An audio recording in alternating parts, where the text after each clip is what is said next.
It's time for Wise Money with Korhorn Financial Group with certified financial planners Kevin Korhorn, Mike Bernard, and Josh Gregory. Welcome to another episode of the Wise Money Show with Korhorn Financial Group, where every week we're helping you take your next wise step in your financial life. Thanks for being here, friends. My name is Mike Bernard. I'm your host. I'm also one of the certified financial planners on the program. With me in the KFG studios, my business partners and fellow CFPs, Kevin Korhorn and Josh Gregory. You know, the discipline of budgeting is such a foundational skill in your financial life. But the issue is a lot of people skip over one of the earliest steps in the budgeting process. And it may be why their budget just doesn't seem to stick sometimes. Mm-hmm. So we're going to be giving you our budgeting secrets on today's episode of the Wise Money Show. Coming at a great time. Your finances, your budget, your cash flow may feel more out of control than ever over the past year simply because of all the inflation. So we're helping you with that right now. Hopefully at the second half of the program, we're going to be hitting questions from fans of the show. If you have a question for us, we'd love to hear from you. Call, text 574-222-2000. That's 574-222-2000. Online, wisemoneyshow.com, and then all over social media where most questions come from. You can find us there, YouTube, Facebook, Twitter, that sort of stuff. Just search the Wise Money Show.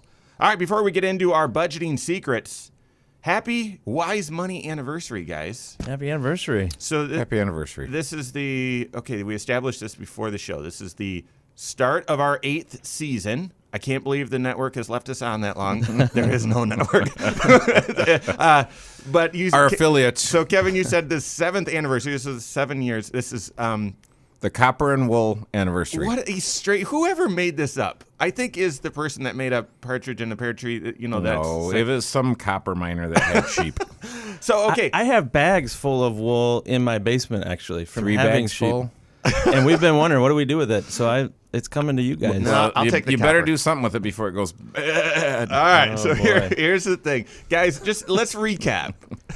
Dad jokes aside, let's recap.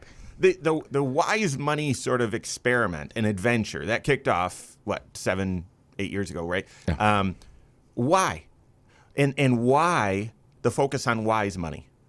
Well, we live here. So we wanted to live in the most financially literate community in the world. And we also knew that not everyone was going to walk through the front door at Korhorn Financial Group. We believe that people should work with a planner, a financial planner. We believe if you're going to work with a financial planner, that planner should be certified, and they should walk you through the exercise of addressing the 6 areas of financial planning. And so the financial planner's role is strategy, and then once the strategy is established, you can work on implementation. Now that approach, walking through all 6 areas of your financial life to then see how your financial decisions will impact all 6, that is unique.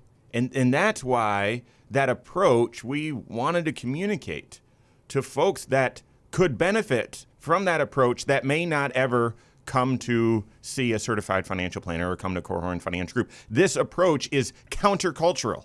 Mm-hmm. Yes. Culture says, go talk to an investment guy, go talk to a tax person or do TurboTax, hit the easy button and do auto enrollment in your 401k, name your price tool, online youneedawill.com, and all these disintegrated parts of your financial life are just check boxes you need to go get done. Mm-hmm. But if if there isn't anyone that is getting their arms around all of them and seeing how they should correlate and coexist, how you should make decisions in one area that will benefit the other areas, then you're missing all sorts of opportunities. And your decisions aren't going to be great decisions because it's really resource allocation decisions unless you've got infinite resources. Most people are dealing with finite resources. So with finite resources, I need to be my financial life needs to be decisionable, and I need to be able to allocate the right resources to the right areas of my financial life. That's exactly right, and that's the whole reason for the name Wise Money, right? It is Surely. about if wise money is the money in the hands of a wise person, then this has hopefully been 7 years of a show of helping you think about how you can be more wise in your financial life. And to me, wisdom, if there was a definition of wisdom, it's just the ability to choose what's best. And what you just said, Kevin, not settling for good, but instead shooting for great. I think that this is personally and collectively our biased opinion that the best way to make great decisions in your financial life is in the context of a financial plan. Josh, you said a while back, also on an anniversary show, I think maybe our third or fourth anniversary, you said you don't even need wisdom until you have a choice to make. You don't, and I don't know why, but that never dawned on me. I guess in my life I've been pursuing, knowledge, and then figuring out when's the best time and place to apply it, which is wisdom. You need intellect and application at the right time. But you don't even need it until you have a decision to make. That's right. And in our finances, you've got an infinite number of decisions. Some small. Should you make that cup of coffee at home or stop at Starbucks on the way to work? Two big decisions. What should you do with Medicare? Traditional Medicare, ABC or ABD in a supplement, or go with Advantage Part C? So some small, some big, and you've got to look at all of your options and then make a wise choice. You can't make a wise choice with tunnel vision by just looking at one singular area of your financial life. You've got to look at all 6 areas to see, well, how will this choice impact those different areas? What are some of the decisions I've already made in those other areas that should influence my decision here? And that's how you're going to be able to make a wise or the best choice. That's right. But there are some transition points in life where you have never made decisions like this in the past, and so you don't have experience to draw upon. And that's exactly why we think it's important to be working with a certified financial planner, because that retirement transition, for example, you're going to do it one time in your life, but your certified financial planner may have done it dozens and dozens and dozens of times over, and they have experience and knowledge to draw upon that they can lend to you, and that looks like wisdom, right? The financial plan creates the context and helps bring some clarity to what your specific choice should be. But if you've been building knowledge and skill and everything, but you don't have experience in a new territory, so to speak, a new stage in life, you can borrow that from other people who, have been spending their entire career building up expertise and wisdom in this area. And that's the other part of wise money, and that is, Kevin talked about the strategy and then execution. The strategy is looking at all 6 areas and looking at your choices and finding the best choice. The execution then often involves that certified financial planner, but then other financial professionals as well, all executing on the same sheet of music and having your certified financial planner collaborating with your CPA, ideally on the same team, right? I mean, Absolutely. That's ultimately what you want. Yes. And your insurance professionals and so on. I had a fan of the show reach out 2 months ago and said, hey, I wonder, this is a fan of the show, but also a friend and someone that uses our services at KFG said, you guys should do a show on what makes KFG different. And this is really what it is. It's comprehensive financial planning to reveal the best choice among a variety of choices, and then a team of collaborating professionals all working together, not with their own interest in mind, but with yours, and one objective, one goal, helping to kind of execute that strategy. So that's what you need. We are passionate about that. You can tell. I thought this was going to be just a quick, hey, happy anniversary. No, we are very passionate about this and have been blessed and are grateful for the opportunity to share this idea and this approach to you, whether that be on the radio or on the YouTube channel, on podcast, wherever you listen to it. Now, let's get into the secrets of budgeting. There is a step that I think many people miss when they're trying to budget, and it throws the entire budget off track, and that they don't get the traction that they need. We're going to help you with that and more coming up on the Wise Money Show with Korhorn Financial Group. Hello, YouTube. Thanks for being here. This is the Wise Money Show. You're at the Wise Money Show channel. Make sure you hit that subscribe button, turn on notifications, And if you like the content, like the content. What you're watching right now is our weekly 1-hour talk show that airs right here on this channel, 10 a.m. Eastern Time every Saturday morning. Also on podcast, by the way. Every episode is there as well. But then also on a couple local radio stations, Northern Indiana, Southern Michigan. That's where we're headquartered, which is why the content is this long and it's sort of broken up the way that it is to fit the airtime. If you're interested in something more palatable, shorter, we've got Next Wise Step videos that air all throughout the work week right here on this channel every single day. So make sure you turn on notifications after you hit that subscribe button so you're made aware every time we drop new content. Thank you very much. I actually think it's not just my brain that's slower today. Somehow I am producing more saliva. Like I can't seem to get certain words out of my mouth as quickly as normally. No, anyway. Well, thanks for sharing, Mike. Oh, you're welcome. I'm glad there's 4 feet between us. Got Daffy Duck over here. Start spitting. All right. Let's get into it. So we'll start with putting first things first and that rock analogy, Kevin. Yes. All right. Let's rock. Okay, bonus content. When we were talking about what to name the show, praying about it, it truly was. I don't want to be over spiritual, but it seemed like a divine moment where the Lord just revealed wise money, and Kevin drew an owl on the whiteboard With 2 mouths. and an owl with a beak and a smile. Haven't you ever seen an owl with a beak and a smile? Just picture the quintessential alien picture, and that's Yeah, what the it's owl pretty was. much. No. Have you ever? Well, okay. Well, There's no defending your artwork. I'm sorry. I've actually seen an owl, so you guys just Yeah. don't know what you're talking about. He smiles at me. Yeah, all right. That's good. Yes, because owls can talk, so they have a mouth and a beak. All right.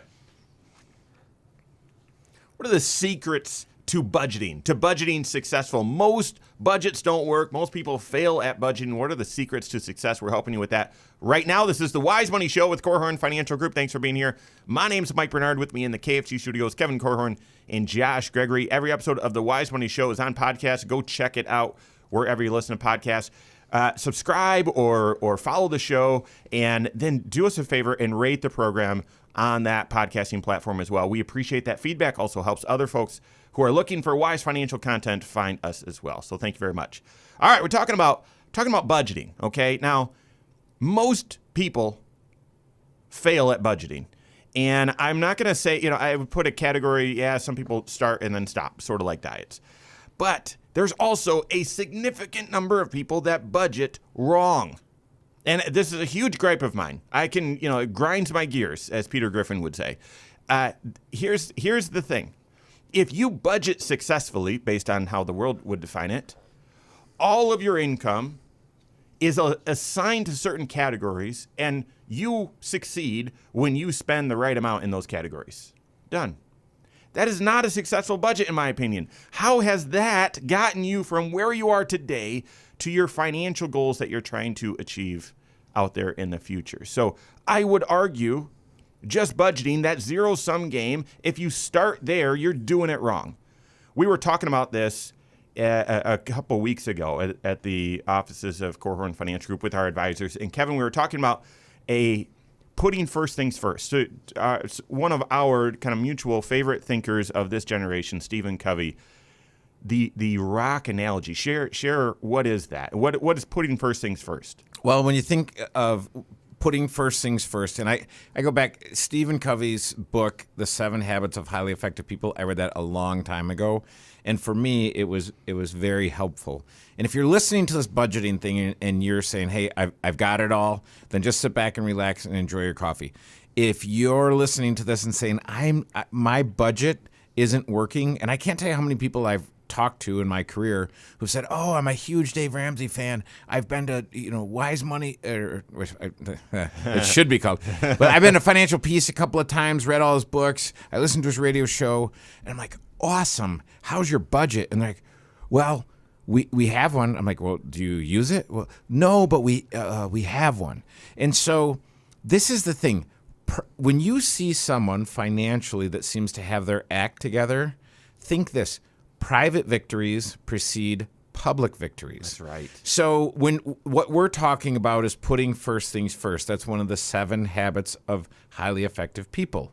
And so Stephen Covey, and you can search YouTube for this. There's a great video which will take you back to probably the late 80s, early 90s. It looked almost like Phil Donahue was conducting the experiment. It wasn't. I don't think Phil was there. I'm going to go back even further and say Michael Douglas. So you guys, that's probably before your time. So anyway, he's talking about this idea. You have a bucket, and you've got rocks, and then gravel, and then sand, for lack of a better word. And he talked about if you put first things first, you can prioritize. So if you put the big priorities in the bucket first, the minutia fits in around it. But if you begin by filling the bucket with the minutia, the big rocks, the important things, don't fit in the jar. Yep. So the illustration is you have the sand. If the sand is already in the jar, and then you try, and the pebbles are as well, and then you try to stuff the rocks, and he's going through into like relationships and sharpening the saw and these important things that when you look back on your life, your health. You're going to say, those were the important things. If you try and fit that stuff in, and the example is this woman, and she's like cramming it in, and they're laughing and everything, doesn't fit. It doesn't fit. But if you start with the rocks, those priorities in the bucket first, and then you put the gravel, then you put the sand, it will all fit. Now, this applies to your life and your life choices. And I hope if you're listening, you're thinking of a relationship, or you're thinking of your spiritual life, or you're thinking of your health and thinking, I haven't been prioritizing those. I haven't been putting first things first. And if that's gnawing at you, we would encourage you to take some action. Take some action. Take the right step right now. It's not too late. It also, though, applies to finances. And this is my gripe with budgeting as well. Most people start with, how much do we spend at the grocery store? How much do we spend at the gas pump? How much do we spend here? What's our overall lifestyle? Now, that's important. But at the same time, so is the future financial you, the goals that you're pursuing. And we would argue, this is the epiphany. One of the other tips we're going to talk about, secrets to budgeting, is through bank account system. We're going to get there next. But if you don't do that at the same time you're defining your most important financial goals, then you're budgeting wrong. You know, we often talk about budgeting, or the other phrase we'll use is cash flow. You know, the analogy that money is always in motion. It doesn't just sit and rest at any place unless you force it to.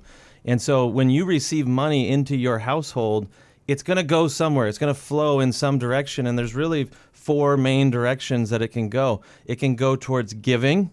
You know, it actually goes out of your hands and towards some cause that you care about. It can go towards investing, accumulating and building resources for the future. It can go towards debt payments, paying back some liabilities that you owed other people. Or it can go towards spending, lifestyle, the things that you were talking about.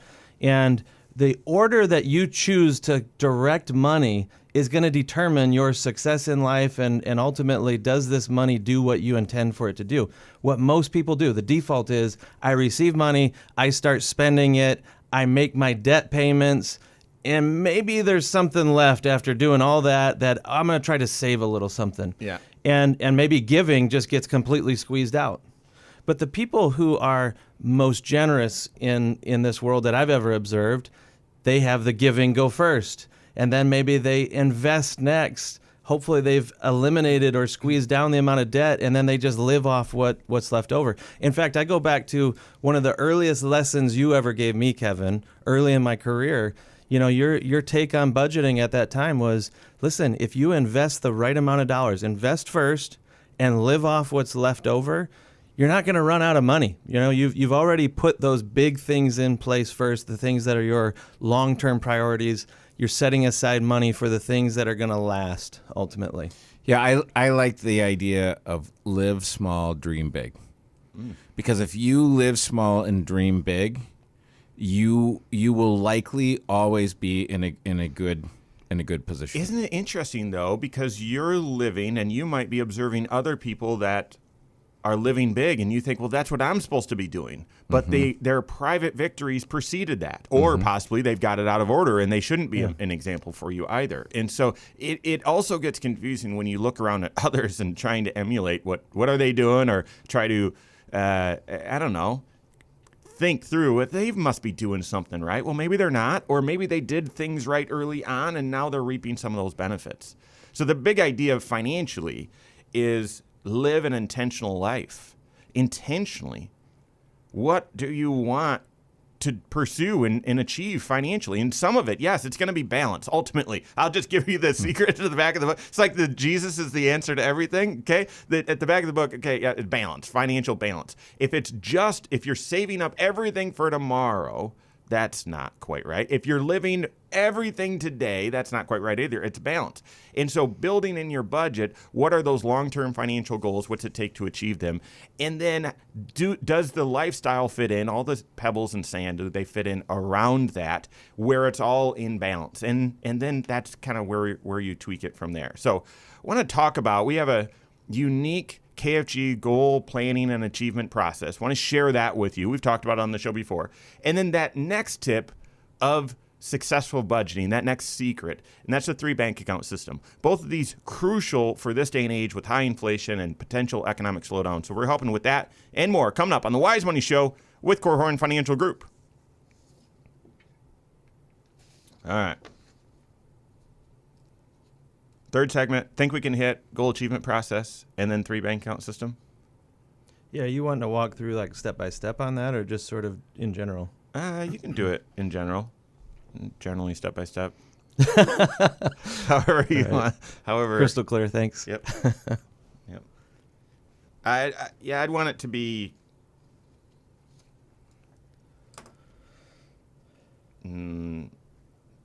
deep enough where someone could feel their way through it, but maybe not so elaborate and detailed that it doesn't take the entire segment. Right.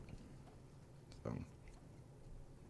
I do think it is important. I was meeting with my doctor yesterday, and he's like, okay, well, we've gotten all these levels right where I want them.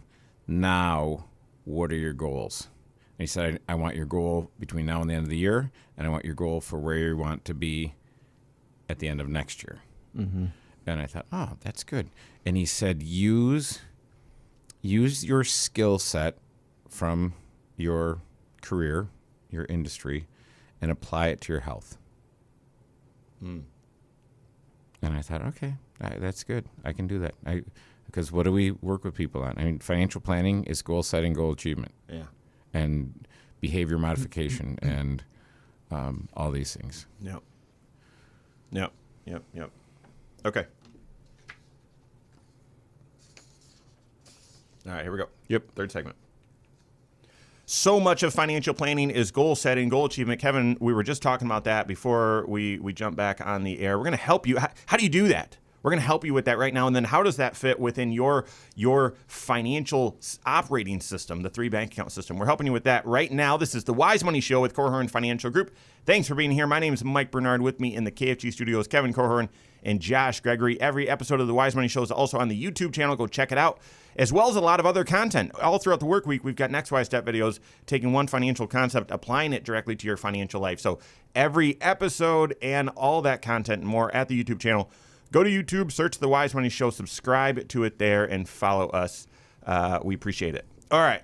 So in order to budget successfully, that budget needs to incorporate your financial goals. Now, if you just woke up that way and are naturally goal-oriented and know exactly how much needs to be going towards each goal, then fantastic. If not, your budgeting process needs to coincide with a goal planning process. Josh, share the KFG goal planning and achievement process. Well, I think of this process as really being something that's meant to bring you and your spouse together if you're married, because co-dreaming or co-prioritizing together is one of the most difficult things to do in a marriage quite often. In fact, a lot of times this is where much of the headbutting happens. A lot of the conflict in your financial life is centered around your values, your spouse's values not being perfectly in alignment, and there's this tug of war on where is money ultimately going to get directed towards. And so the idea is, how do you get yourself on the same page? And the process that we encourage people to go through is to start out in separate corners, so to speak. And you, on your own, write down, maybe you start a list that says my goals. And you just do a brain dump. All of the things on paper that you would want to achieve in your financial life from now until the end. All right?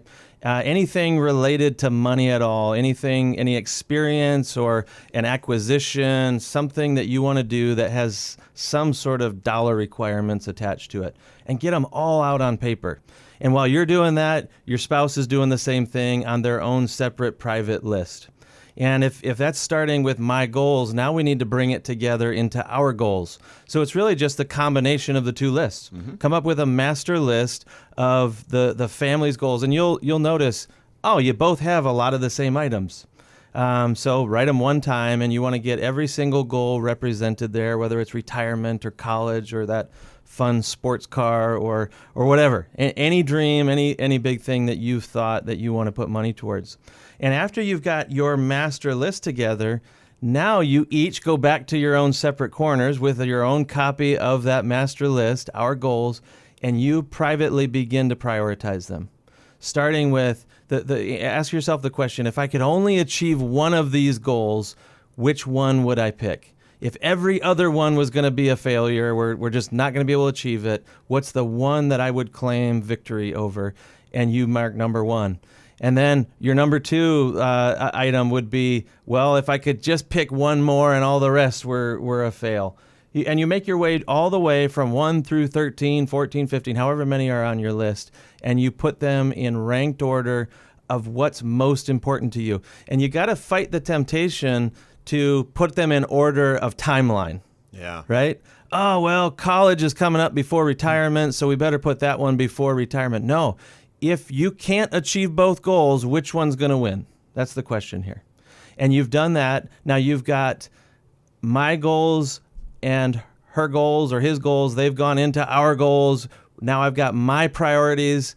Now we're going to bring it together into our priorities. Yeah. And this is the process of going one by one and comparing. And essentially, the way that I encourage people to do it is to take your number one goal and her, the same item, what score did each spouse give it, and you average the scores together. You come up with what is the lowest ranking or the first priority that we both agree upon together, and you start reordering, having you on the same page. And what I've found over time is that so many spouses, even if conflict is often surrounding the finances, they often are surprised to find, you know what, we're actually a lot more on the same page than what we ever realized. Yeah, that is typically the case. And I'm glad you also said, 10 to 13 goals somewhere in there. It's not a list of 100. Don't worry about that. And if so, then you are a dreamer. And you're married to a dreamer too. So. Really, I mean, more than one or two goals, it is really hard to focus on more than one or two goals. Mm-hmm.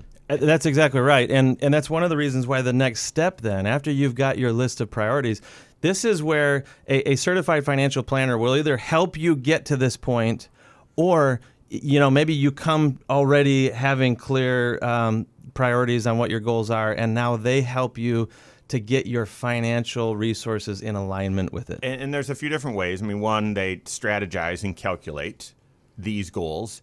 And then, and here's sort of the secret with budgeting, once those are calculated and defined and strategized, do they fit within your 3 bank account system? Do they fit within your budget? How many can fit within your budget? How many can you focus on and pursue at the same time? And likely, 2 or 3 at the same time, while you're also living the lifestyle that you're accustomed to and that you desire, which is also a financial goal. Mm-hmm. So then it's kind of prioritizing out which of them can get some attention right now, and then as those get achieved, the next ones take priority and so on. That's right.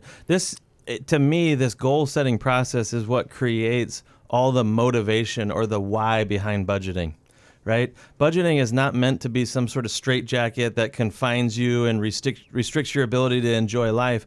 No, it's your intentional carving out of money that can go towards your most important goals so that you know you've got some kind of firepower to go attack these goals with while you're still living life. And that goes back to that balance that you were referring to in our last segment. Yeah. So that's the process. If you have the right yes, it's easy to say no to the wrong things. Mm-hmm. If you don't really have any yeses, you'll probably end up saying yes to the Starbucks coffee or these other things. And then you'll eventually use the phrase, oh, that money's just sort of slipped through our fingers, or yeah, we could probably live tighter, or yeah, we're probably off track, or I wish I would have started this years ago. If you don't have the compelling yes, it's hard to say no to the wrong things. And so This budgeting process, that's the secret. That's the first step. Now, once you have that, Mike, I just have to say, because everything out there, it reminds me of one of my favorite books of all time, The Old Man and the Sea. And I don't want to ruin it for you if you haven't read it, but there's an old man that goes out and catches this incredible fish. And on his journey back to the shore, everything is coming to try and eat this incredible fish that he's got strapped to the side of his boat. And it never says what kind of fish it is. My suspicion is it was a black marlin, but I can't confirm that. And Ernest Hemingway isn't around to. It wasn't a wicked tuna. No, it could have been. We don't know for sure. But everything was coming to eat that thing, and I think about just life on the farm, chickens. Everything wants to eat your chickens. Yeah, that's right. And so when you think about your money, all of these marketing firms, these multi-billion-dollar marketing firms, are set up to separate you from your money. Nowhere is it more true than around an army base, and I've seen that with my own self and my own sons. But this is the thing. Just remember, everything's trying to separate you from your money. Well, and there's a little bit of our own human nature built into that as well, right? We've got needs, wants, and goals that money can be directed towards. Yeah. And, I'm trying to teach my kids to get your needs covered first, but they have lots of wants, right? And to Kevin's point, all their friends are, introducing them to new wants and suggesting new ways that they could spend their money. But getting those goals tucked in is what this is all about. Work with your certified financial planner on that goal planning and achievement process as the first step in budgeting. All right, we've got more coming up on the Wise Money Show with Korhorn Financial Group. Josh. Sorry. Way to go.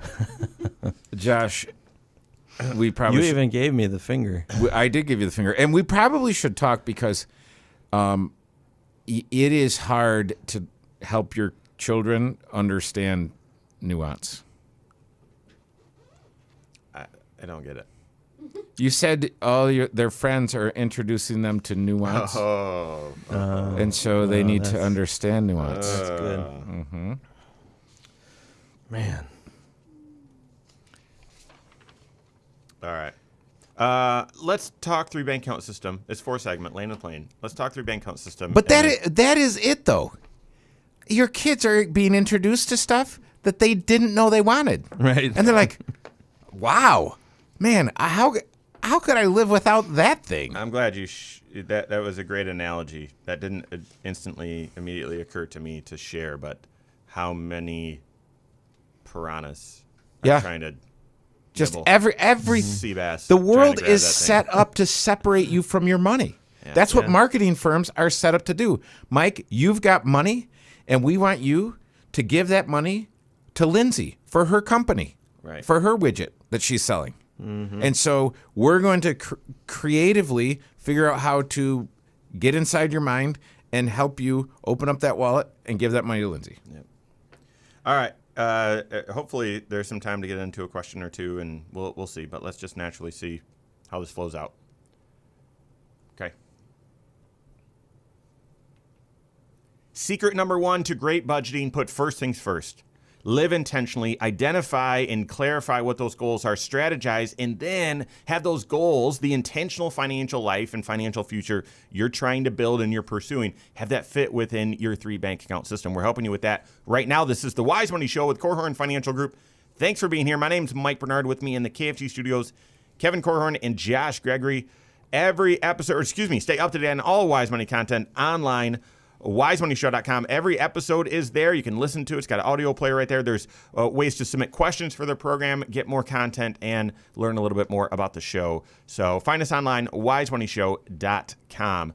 All right, guys. So we talked about the first step in budgeting is making sure that you've got the right goals. And the big idea is just this nightmare of mine that there are people walking around on the earth and thinking, I'm budgeting, I've got this monthly budget, I'm doing it great, everything's working the way it's supposed to, and they show up 20, 30 years down the road and they haven't gotten any closer to their financial goals because their budget has helped them take every dollar they earn and put it in a spending category, and they've never overspent on groceries, but they also haven't saved the right amount towards their long-term goals. There is no margin in their life. And I'll tell you, that's just that same fear is the folks that see taxes to be completed as just a simple requirement, TurboTax it and get it done, but never strategize to pay the least amount of tax over their lifetime. The same people that show up to sign up for their 401k and let it auto-enroll so that they're saving the wrong amount into the wrong fund. Like, these are my concerns. The name your price tool. People that go to their insurance, just get what they need to legally drive, but don't have the right coverage that fits with their financial life. You can apply it in all sorts of situations. So, all right. Once you've not taken that approach, once you've taken the right approach, defined your financial goals, strategized, and quantified them, now you got to fit them into your financial plan and your budget.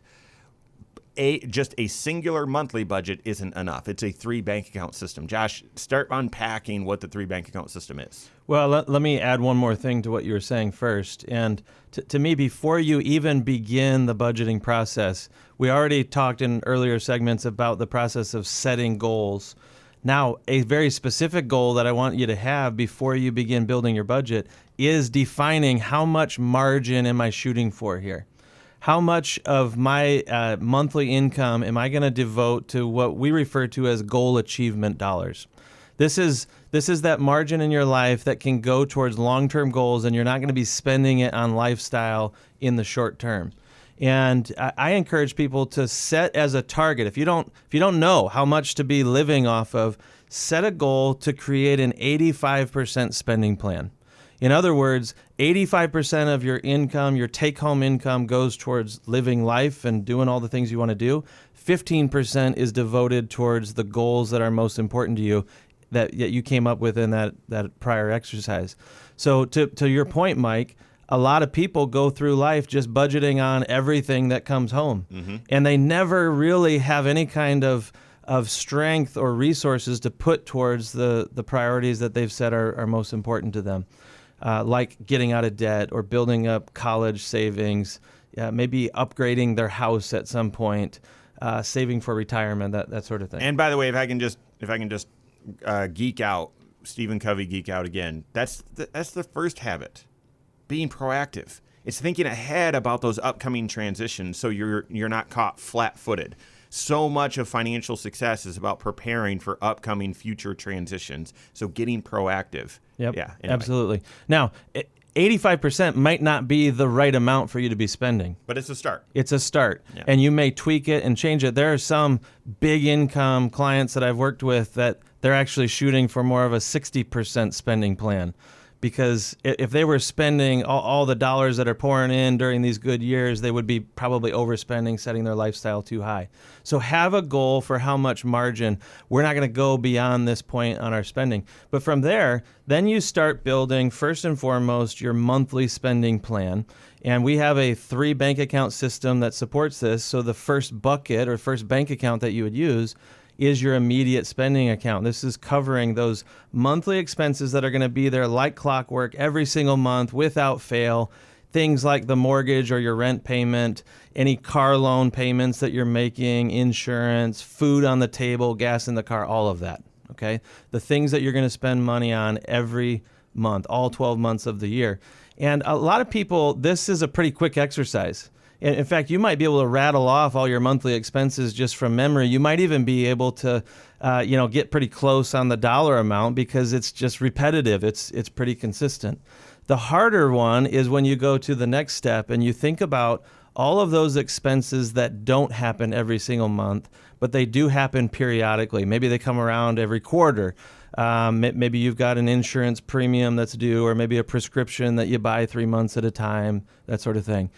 Maybe there are things that come around just sporadically, and it's not even really knowable when it's going to happen, like a car repair or a doctor's bill or something like that, a vacation you don't do every single month. Those are the non-monthly expenses, or we refer to them as delayed expenses, and they would go into the second bucket, the second bank account, which you need to have that is separate and distinct from your immediate spending account. We call it the delayed spending account. This is where you're intentionally setting aside a bite-sized portion of that big chunk type of an expense, and you're building up resources so that when that big expense shows up on your doorstep and it's time to pay for it, it's not creating a crisis for you. That's right. That's right. So the analogy that I typically use with this 3 bank account system is driving your car down the road.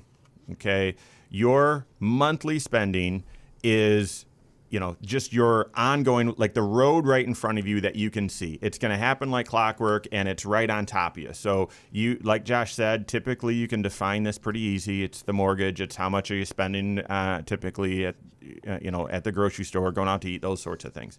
That delayed spending is looking out, way out on the horizon. So lifting your eyes up beyond the road right in front of you and as far out as you can see. What expenses are you anticipating that aren't going to happen right away? They don't happen every single month, but they're out there on the horizon. You know you're going to spend this money. And setting aside money to prepare for those so that when they do come up, it doesn't destroy your budget, doesn't wreck your budget. You're prepared. You save money in advance. And then, what is it? The emergency, last time I shared this, talked about deer are all around us. The things that you can't see that could come out of left field. The deer that's about to run across the road, the raccoon, the armadillo that's about to cross the road. Those things that are unforeseen, you've got to prepare for those as well. The tricky thing is, the better you get at this is a discipline, it's a skill. The better you get at this, the better your vision gets at seeing out there in the future. Tires. Replacing the tires on your vehicle. Is that an emergency, or is that something you should have prepared for? Yeah, I would argue it's something you should have prepared for. Right. Now, but it always seems to pop up, and it's like, oh my goodness, I was not planning on good this. pun there, popping tires. There you like go. That. dude. Mike's already deflated, so let's not. But no. But when you think about that with a car, and I've told my kids this: if you own a car, it's $100 a month. Put $100 a month aside because you say, oh, well, I don't have $100 expense this month. Hey, guess what? I didn't have one next month. But guess what? In month 10, you had something that cost you $1,000. Mm-hmm. So I would prepare, because that's not even the new car replacement fund. That's the keeping my car on the road fund. Right. Yeah. Right. Yep. Car replacement is one of those granddaddy of them all type of an expenses, because you not only don't do that every single month, you don't even do that every single year, most people, but your car, we always say your car is dying a slow, painful death 1 mile at a time, right? It's wearing out. It's not going to last forever, even if it does last for 200,000 miles. It's not going to go forever. And so the point is, how do you get better at looking further out on the horizon and anticipating these things? This is part of the reason why this is a learned skill as time goes on, too. You're going to run into some kind of an expense somewhere that you didn't have a plan for. Mm-hmm. And you need to add that, assimilate that into your budgeting process and say, okay, that one's not going to catch me next time. Yeah. I'm going to be ready for it. And so the point of bucket number 2 is you're turning these lump sum big expenses into a bite-sized portion, and you're intentionally setting aside a monthly equivalent and letting it build up. Because we already said, bucket number 1, the immediate spending, you've got that one down. Most people don't struggle with their monthly expenses. So let's turn those haphazard, sporadic expenses into a monthly known amount that you begin to set aside. A couple tips, but before that, it typically isn't these monthly expenses that people struggle with. It's these lumpy expenses that all of a sudden come up, and they were important but not urgent, and all of a sudden they became urgent, and so you needed to throw some resources at them, and that crowded out your ability to do some of the other normal monthly things. And then what happens? You reach for credit cards. We are about to surpass $1 trillion in total credit card debt, first time ever. The amount of growth in credit card credit cards being opened and the balance increases, we haven't seen increases like this in 14 years. We are seeing a boom, an explosion of credit cards, and a 3 bank account system, specifically that delayed spending, is the credit card prevention program. That's how it works. Now, a couple tips with this delayed spending. Typically, if you haven't been doing this before, you're probably going to want to start with some float money, getting a little bit of dollars in there, because as you look at the expenses that are delayed, that will come up once a year, and you start saving a little bit every single month, as long as that expense shows up 12 months later, then you're fine. But if it shows up 4 months after you get started, then you're going to all of a sudden behind schedule, right? Got to get caught up. So that's the first one. You might want to start with some float. And then second is automate your savings. Make that decision once. Set that up. So you've quantified how much needs to be saved in bucket number 2, and then set that up automatically so it gets transferred into that savings account each and every month automatically. You know, I want to go back to the 15% that we said was going to be goal achievement dollars. And, you know, you may have as one of your earliest goals to build up an emergency fund. And so maybe all 15% is going towards bucket number 3. But if you can get that built up to 3 to 6 months worth of your living expenses, and by living expenses, I mean the spending or the amounts going into bucket number 1 and number 2. So it's that 85% number that we were talking about. Once you've got that built up and accumulated, you now can redirect that cash towards the rest of your list. Yeah. You know, maybe you start attacking some of that credit card debt and you accelerate your payment plan there. Maybe you save up for the next car purchase instead of borrowing to achieve it. Maybe you're getting a down payment for the house built. This is the fun stuff, right? This is the thing that really gets you excited in your financial life. And so do what you can to budget well with the 85% so you can preserve and protect that 15% for the future that you're trying to build for yourself. And once you have that stable operating system for your cash flow, that 3 bank account system, that, as Josh said, that's where you're able to start directing dollars for those long-term goals, the things out there on that road that are beyond 7 miles that you can't see, and that's the fun stuff. Work with your CFP, set the right goals, strategize, fit them into that 3 bank account system, and get after it. All right. That's all the time we have for today. On behalf of Josh Gregory, Kevin Korhorn, all of us at KFG, have a great weekend. We'll see you next Saturday for the Wise Money Show with Korhorn Financial Group. Securities offered through Silver Oak Securities, member FINRA/SIPC. Advisory services offered through KFG Wealth Management, LLC. Doing business as Korhorn Financial Group. KFG Wealth Management, LLC and Silver Oak Securities Incorporated companies are unaffiliated.